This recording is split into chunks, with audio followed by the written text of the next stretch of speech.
How are we doing, everybody? So I've arrived at an area called Kelst Edge, just outside Chesterfield. I'm looking for a locality, or a set of localities, based around a stream called Marsh Brook. Now, I've left it a bit late. It's about 7:15 here in the UK. Car going past. But just gotta walk down this road, find a path that goes up into these woodland areas, and have a quick gander for these set of localities, or some cuttings in the stream edge. And we'll see if we can find some Carboniferous goniatites. Yeah, I'm gonna try and find some of them. So hopefully, let's go. Oh, these guys look like they're in a mood for some fossil hunting. But as I've just been walking down, I've just spotted over there, looks like there's an old quarry down there. So I reckon they'll have some Carboniferous material in there, but it depends on whether there's access to a kind of quarry like that, which I imagine there won't be. So unfortunate, but it is what it is. We're gonna have a potter down this road now. So I've just spotted down there, looks like there's part of a footpath down there, or part of a fence cutting off part of the stream, so it looks like we're getting close.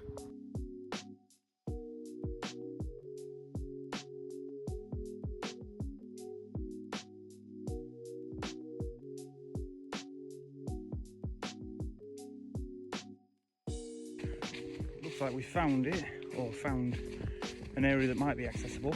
Just walking through a little area now.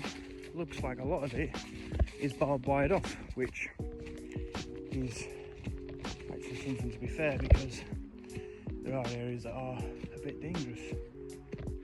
So brought me down to a small part of this stream, an area that's not barbed wired off. It does look like people have been walking down here as well.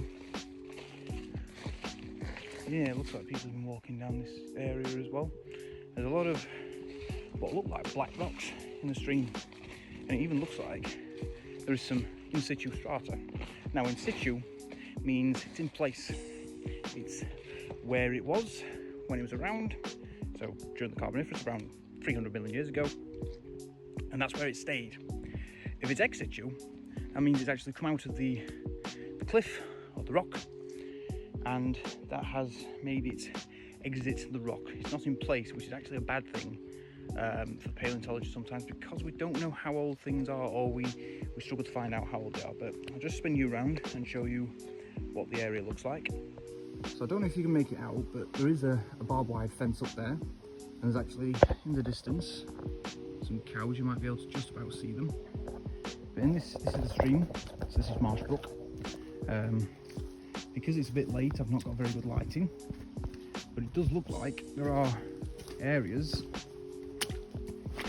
where we have strata possibly in place. So we can see there, that right there is actually the Carboniferous material.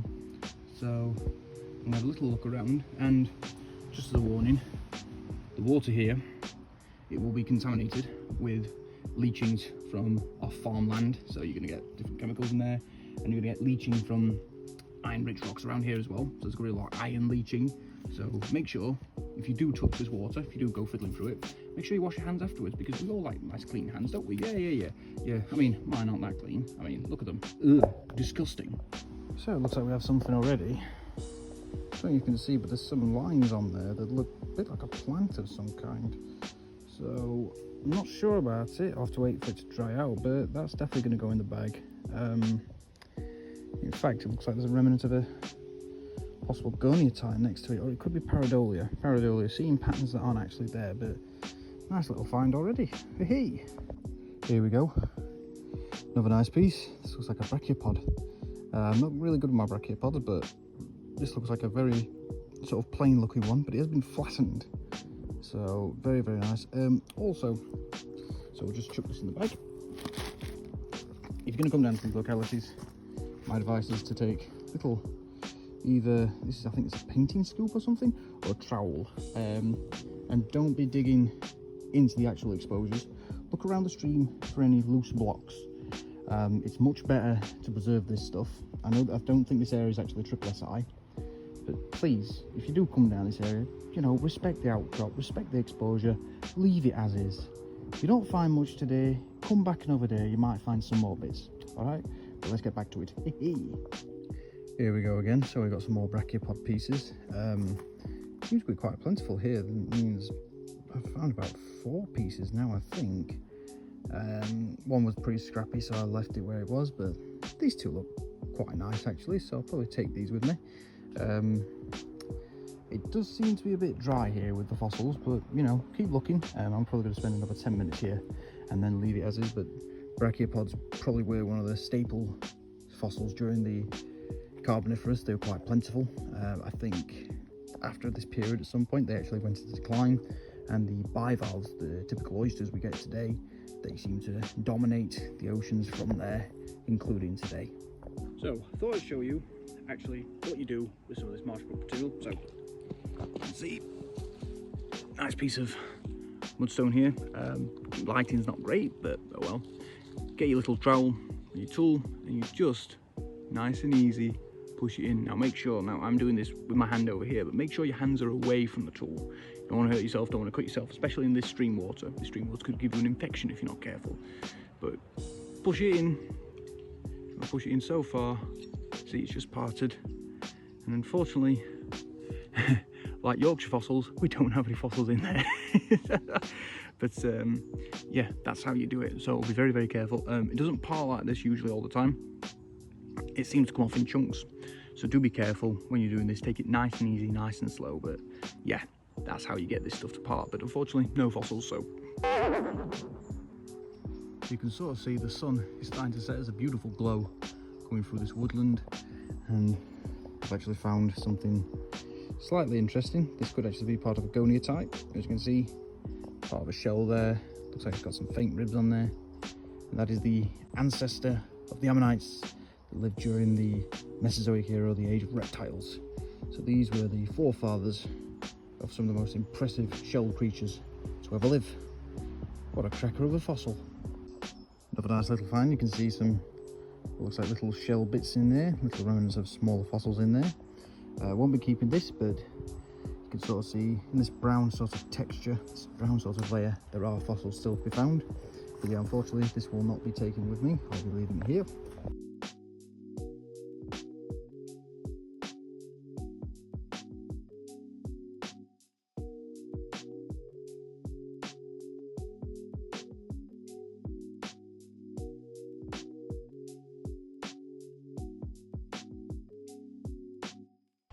So, finished up.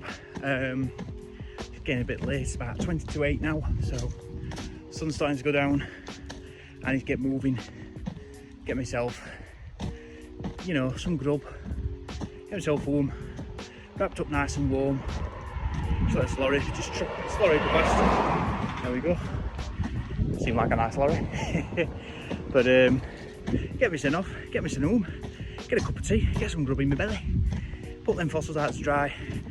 But yeah, Marsh Brook. Again, excuse me. Again, if you can get to some decent areas of it, do have a look. Don't dig into any exposures. Leave the exposures be.